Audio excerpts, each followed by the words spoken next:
Hi, it's Mika. It's been a while since I talked to you about my gear setups and such things, pedals. So I thought I need to share this moment with you. I'm in the middle of some kind of pedal board upgrade.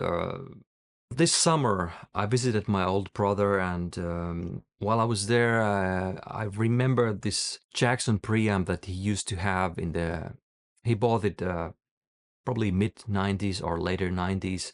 And I played with that preamp quite a lot when I was younger, and I thought it was kind of interesting thing. And I asked if he still has it, and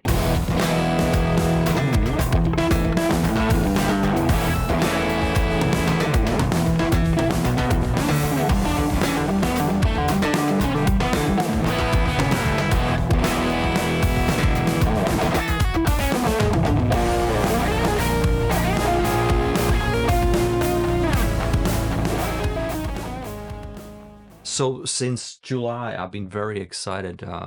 I've been playing and recording with this preamp and experimenting, and I found my favorite settings, and I started feeling like I would love to take this with me to band rehearsals and any future gigs and so on. But it's a little heavy and it is vintage gear, so and also I faced some problems, noises and buzzes coming out. Well, it's kind of hissy as well. When you have more gain, it kind of makes noise of its own. So one idea popped into my mind, and that was, what if I would try to model these sounds? Would that work? And then I heard about this ToneX 1, this IK Multimedia, very small pedal. And a few days ago it arrived, and I tested it out. It had already some amplifier models inside there. It sounded pretty good here with my rig, and then I finally tested it out. I fired the application, and I used the application to model the channel A and channel B of this preamp, and I'm pretty excited.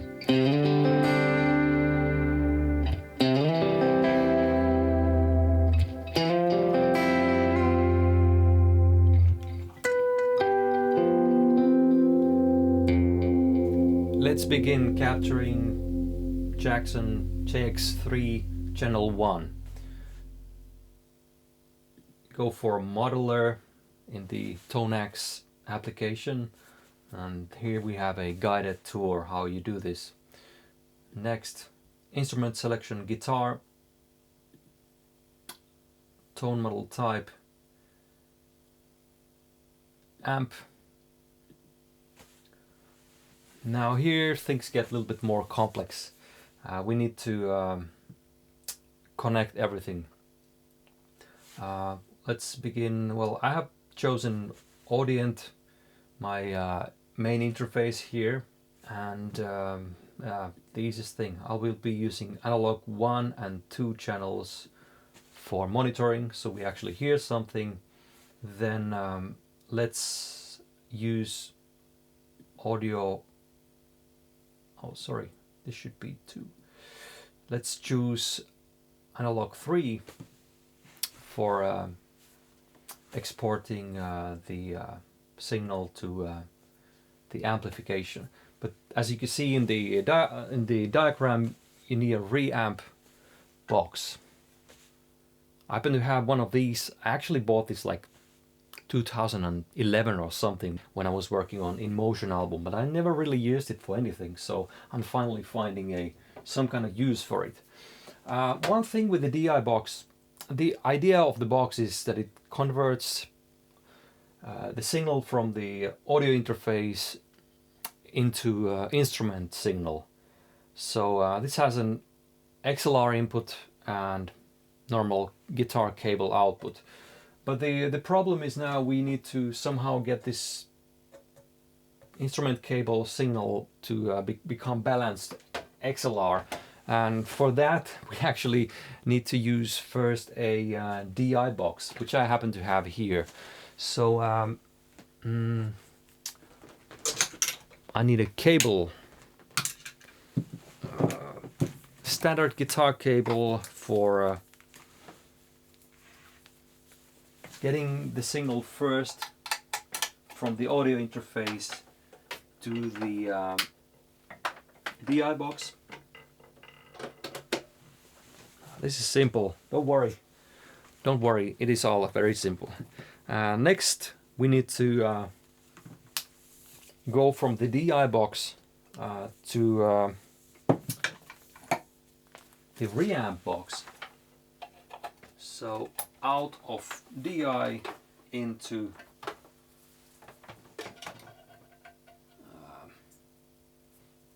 balanced input of the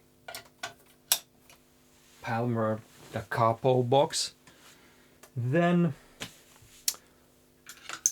we're almost there. The last thing is we need to go from the reamp box to the input of Jackson preamp. So we have we gotten this far now. Now from the amp recording box, whatever it is, I mean, we're getting a cable straight out of there. We actually need a cable. That's right. A cable from Jackson.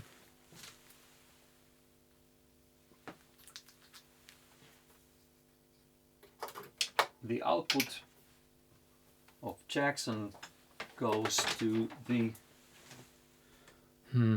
let's take the channel 2 of the audio interface. Now the only thing left is, let's take analog 1 for the guitar.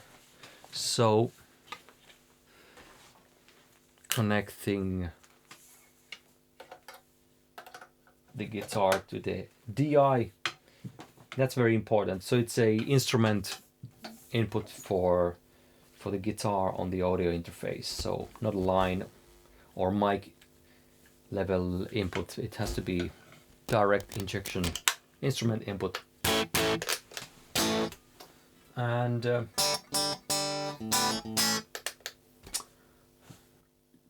go forward.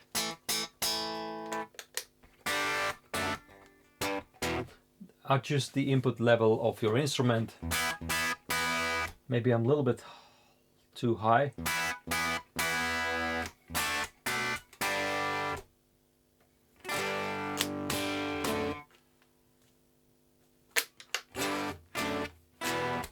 That's good enough. Okay. Send level. I've set this audio interface so that my guitar input, the guitar signal comes out of the analog 3 output, so that it actually goes to the input of the DI, then to the reamp, and then to the input of the Jackson. Oh yeah, why, you might be wondering why the guitar sounds so rough. I'm not using the cabinet simulation here, otherwise that would be part of the capture. I just want the pure sound of the Jackson preamp. One thing we could check is how the preamp actually sounds.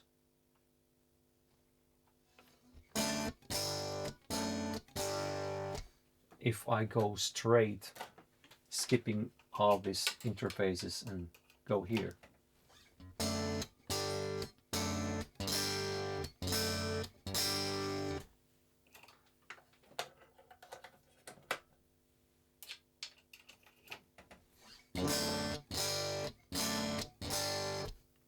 Pretty similar, so I'm guessing the levels are okay. Return levels, that means the signal that comes from the preamp returning this audio interface.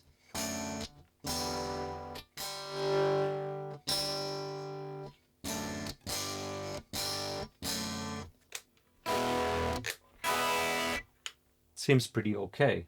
Anyways, we seem to have everything working. So now we start capturing. So go ahead.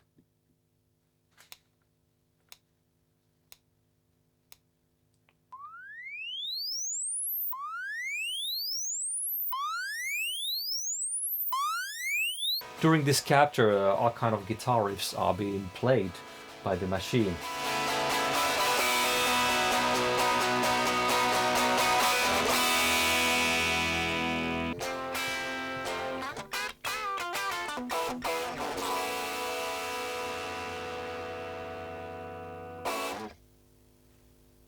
It's done.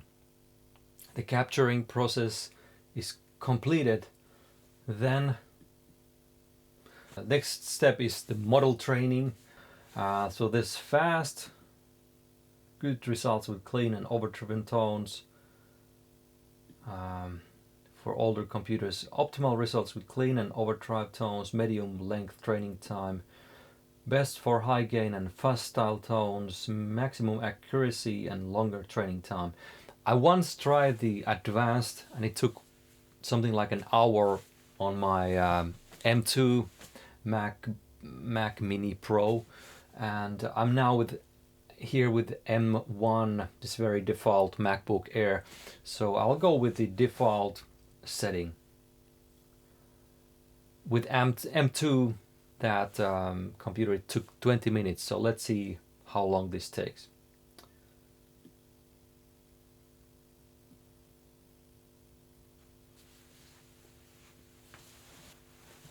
Oh yeah, very important thing. You have to still click the start button, not just wait. See you in, I don't know, maybe 20 minutes.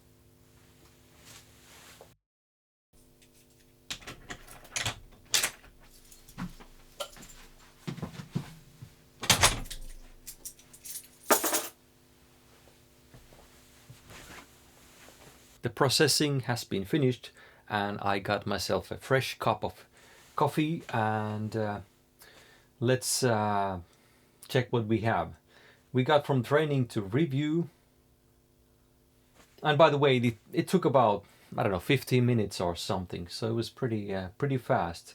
Now review that we still have the same cables going on, so we can do some kind of testing, and click next. Now this is the thing where I always fail, previous times at least.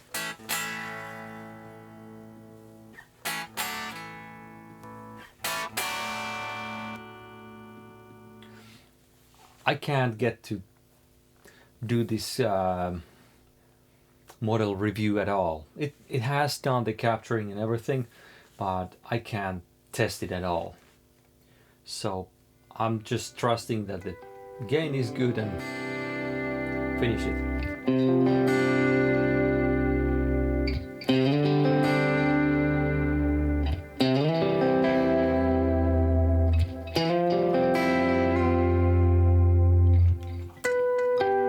So next, I'll let you hear the comparison between the original Jackson and the ToneX model that I did of both channel A and channel B. Channel A,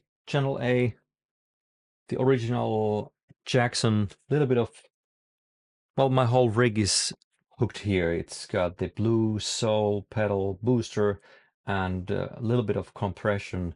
I'm using the Cab M, my cabinet simulation.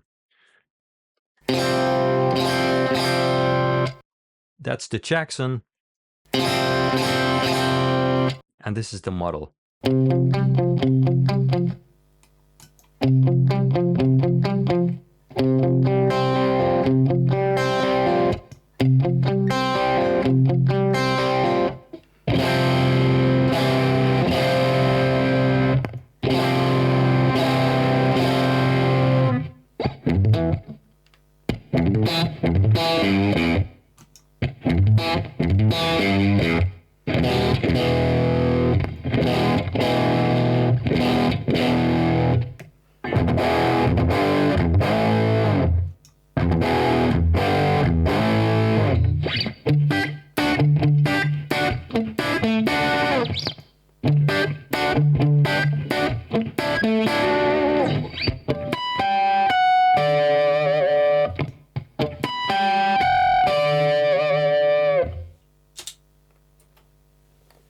right, here's Jackson Channel B.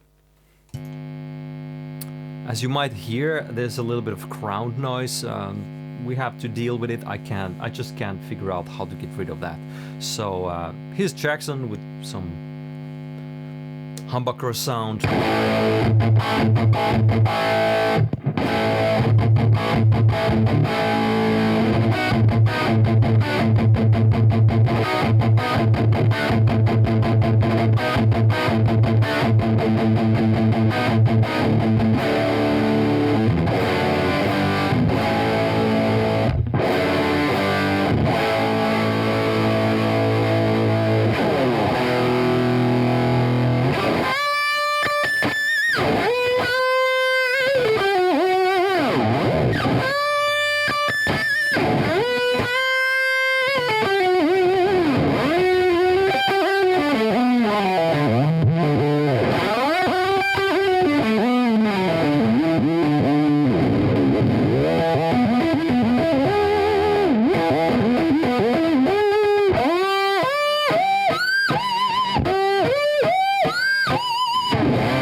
For the video to hear the comparison between the original and the ToneX capture, I had to compensate some of the volume, and for some reason when you capture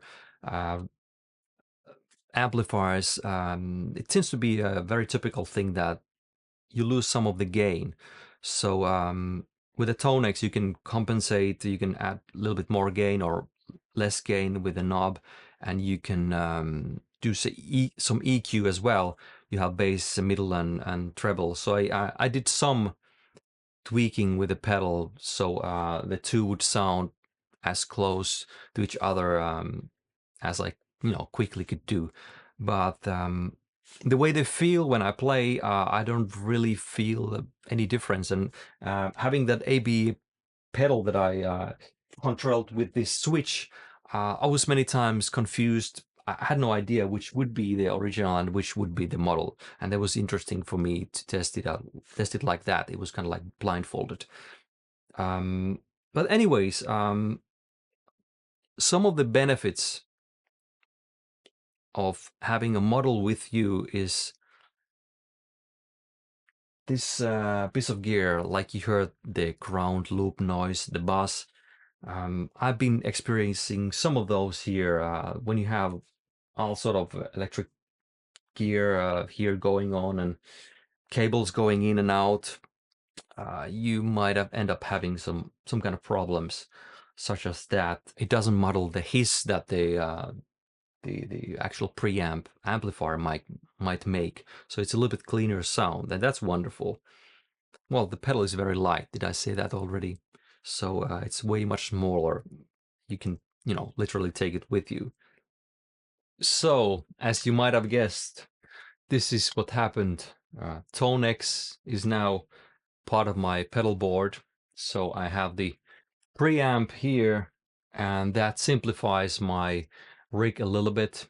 I was able to take this forest green compressor out of the board because when I'm using the clean channel here, I can add a little bit of compression with ToneX, and it does the job just wonderfully. And also another thing that I was able to take out of the board is this little B-split.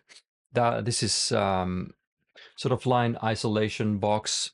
It removes the ground hum problems that comes when you have a amplifier separated from the board with the power and everything separated. You just get all this noise if you don't have this kind of box there. This is kind of actually pretty heavy, so that lightens up the board a little bit.